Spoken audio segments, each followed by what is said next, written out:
எல்லோருக்கும் வணக்கம். Welcome back to my channel Sona's cooking journey. இன்றைக்கி நம்ம சேனலில் என்ன ரெசிபி பார்க்க போகிறோன்னா பூரி கிழங்கு ரெசிபி தான் பார்க்க போகிறோம்.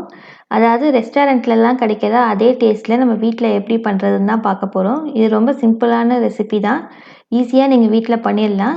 இந்த ரெசிபி பார்க்குறதுக்கு முன்னாடி என் சேனலுக்கு சப்ஸ்கிரைப் பண்ணாதவங்க சப்ஸ்கிரைப் பண்ணிக்கோங்க, கூட இருக்க பெல் பட்டனையும் ப்ரெஸ் பண்ணிக்கோங்க.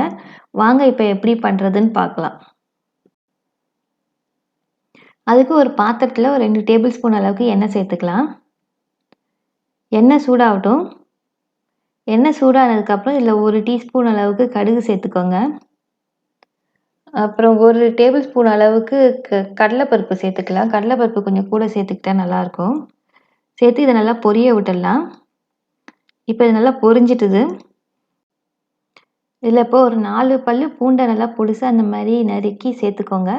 சேர்த்துட்டு அதையும் கொஞ்சம் நம்ம வதக்கிக்கலாம். அப்புறம் கொஞ்சம் கருவேப்பிலை சேர்த்து அதையும் நம்ம இப்போ வதக்கிக்கலாம். இப்போ எல்லாம் நல்லா வதங்கிட்டுது. இதில் வந்து ஒரு 3 பச்சை மிளகாய் சேர்த்துக்கோங்க. இது கொஞ்சம் காரமாக இருக்கிறதுனால 3 சேர்த்துருக்கேன். உங்கள்கிட்ட காரம் கம்மியாக இருந்தால் இன்னும் 1, 2 கூட சேர்த்துக்கோங்க. காரத்துக்கு தகுந்த மாதிரி போட்டுக்கோங்க. இதில் பச்சை மிளகாய் காரம் மட்டும்தான்.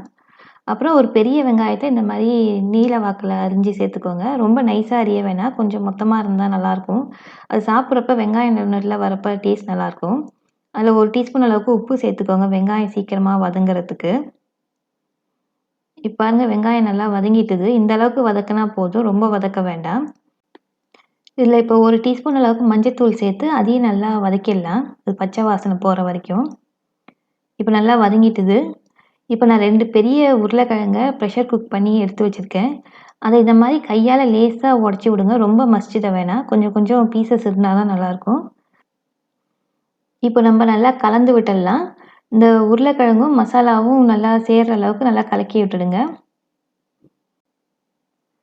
இப்போ இதில் வந்து ஒரு 1.5 கப் அளவுக்கு, 1.5 கப்பில் 2 கப் அளவுக்கு தண்ணி சேர்த்துக்கோங்க.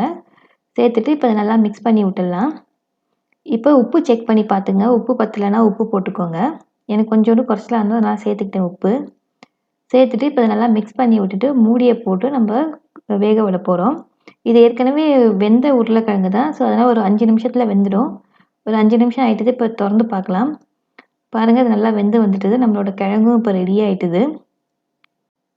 இதை நல்லா சுட சுட பூரி பண்ணி அது கூட சாப்பிட்டிங்கன்னா நல்லாயிருக்கும். இந்த கிழங்கு வந்து டேஸ்ட் வந்து அப்படியே ஹோட்டலில் சாப்பிட்ற மாதிரியே இருக்கும். இந்த ரெசிபியை நீங்கள் வீட்டில் ட்ரை பண்ணி பாருங்கள். ட்ரை பண்ணி பார்த்துட்டு எப்படி வந்ததுன்னு கமெண்ட்டில் உங்களோட ஃபீட்பேக்கை கொடுங்க. இந்த வீடியோ பிடிச்சிருந்தா உங்கள் ஃப்ரெண்ட்ஸ் அண்ட் ஃபேமிலி கூட ஷேர் பண்ணுங்கள். இந்த வீடியோக்கு ஒரு லைக் போடுங்க. மறந்துடாமல் என் சேனலுக்கு சப்ஸ்கிரைப் பண்ணுங்கள். கூட இருக்க பெல் பட்டனையும் ப்ரெஸ் பண்ணிக்கோங்க. மீண்டும் இன்னும் ஒரு இன்ட்ரெஸ்டிங்கான ரெசிபியோடு உங்களை சந்திக்கிறேன். நன்றி, வணக்கம்.